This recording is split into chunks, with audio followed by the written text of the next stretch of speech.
Miss হবে না আপনার পছন্দের টিভি শো। দেখুন জি5 অ্যাপে একদম ফ্রি।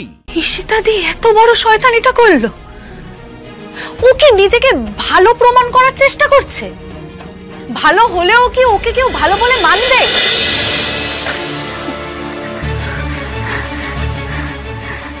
দাদা, ব্যাপারটা কি বলতো? মানে রোহিতটা এইভাবে এসে তোকে মেরে গেল কেন? কি হয়েছে? রোহিত রায়চৌধুরী এটা জেনে গেছে রিকি যে আমি তথাগতকে মেরেছিলাম। কি কি করে? মানে তথাদার মৃত্যুর পেছনে যে তোর হাত আছে এটা তুই জানিছিলি আমাকে, কিন্তু তুই তথাদাকে মেরেছিলি কিভাবে? রোহিত যখন ড্রাগ টেস্টে পজিটিভ এলো তখন ওর মাথা ঠিক ছিল না। ও গিয়ে ওর প্রতিদ্বন্দ্বীকে অ্যাটাক করে। মনে নেই আমার, মোস্ট প্রবাবলি হরিয়ানার বক্সার ছিল, অনেকগুলো ছেলেপুলে ছিল। ওর তো রেগে গেলে মাথা ঠিক থাকতো না, মানে এখনো থাকে না। তথা ছুটেছিল থামাতে।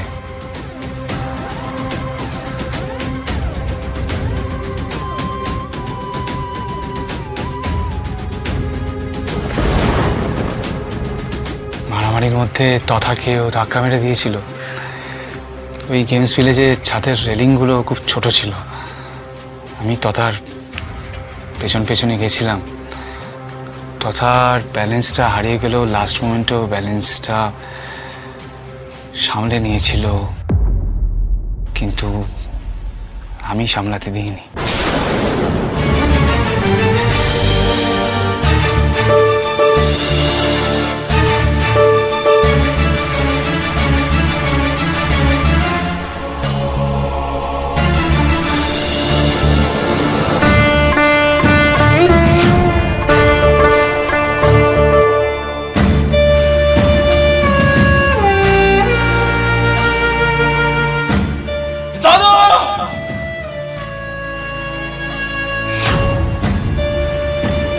রোহিত দা এত কথা জানলো কি করে? এত কথা জানে না, কোনো প্রমাণও নেই। ঈশিতা বলেছে সব ফুলকিকে। তুই এই গোটা ব্যাপারটা ঈশিতা দিকে বলেছিস? না, আমি ঈশিতাকে কিছু বলিনি। আমি ঈশিতাকে শুধু এটুকুই বলেছিলাম যে আমি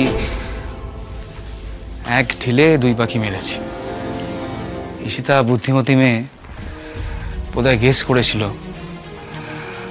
যদিও ফুলকি আর রোহিত এখন কিছু প্রমাণ করতে পারবে না, কারণ অনেক দিন হয়ে গেছে রিকি, অনেক দিন।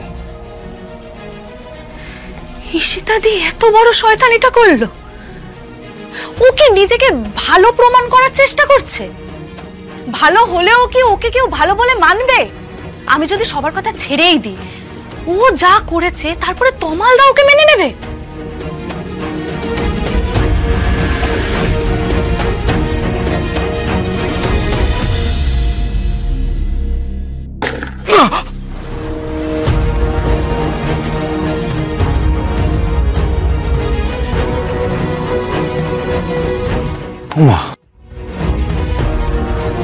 আপনি, আপনাকে কে খবর দিল?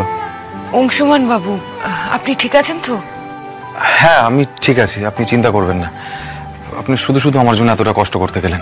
আপনার এখানে আসার কোনো দরকারই ছিল না। কিন্তু কামাল বাবু, আপনি বড্ড বেশি অন্যদের নিয়ে ভাবেন।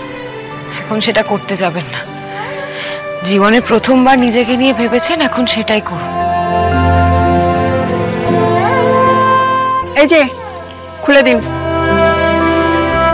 এসো।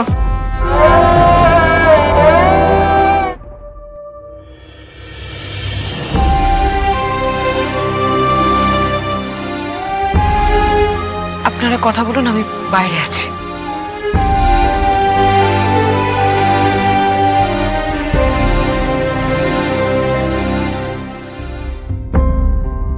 পনেরো মিনিট সময় আছে, কথা বলে নিন।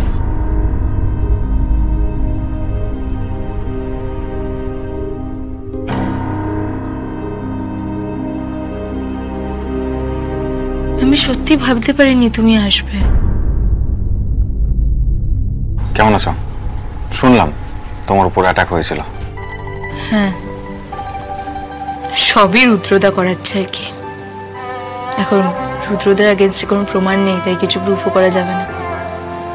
এসব কথা ছাড়ো, তুমি কেমন আছো? জানো, আমি কলকাতা হসপিটালে তোমাকে দেখার চেষ্টা করেছিলাম, কিন্তু পারিনি। রুদ্রদা আমার পেছনে কিছু লোক লাগিয়ে দিয়েছিল যেন আমাকে তারা মেরে দিতে পারে আর কি। তাই তোমার সাথে দেখা হয়নি, তাই তোমাকে একটা কথাও বলা হয়নি। I am sorry.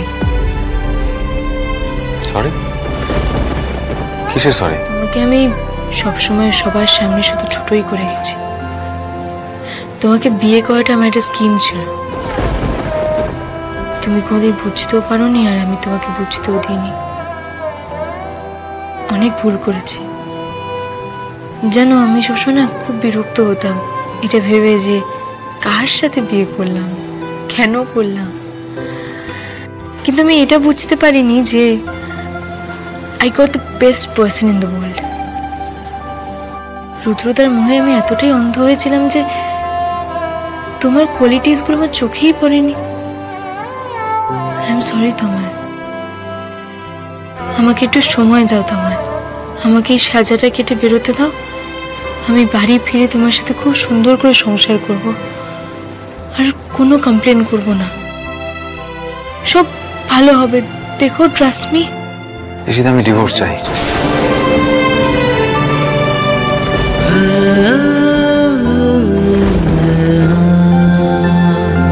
কি চাও? ঠিক শুনেছ, ডিভোর্স। তুমি আমাকে ডিভোর্স দেবে? দেখো ঈশিতা, আমাদের সম্পর্কটার আর কোনো ভবিষ্যৎ নেই। হয়তো এখন বিপদে পড়ে তোমার আমাকে হয়তো ভালো লাগছে, কিন্তু এটা বাস্তব নয়। আর যা যা ঘটে গেছে তারপর আমি চাইলেও তোমাকে বিশ্বাস করতে পারবো না। কাজেই আমাদের সম্পর্কটা এতটুকুই থাক। সামথিং ইজ রং তোমার, সামথিং ইজ রং।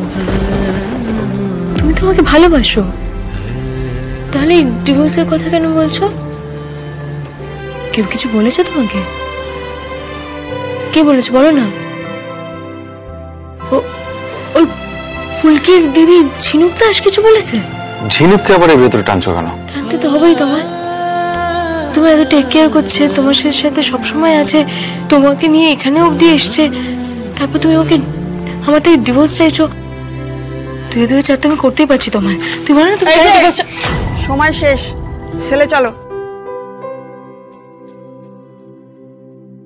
তোমার লাইন একটু টক টু ইউ। হ্যাঁ,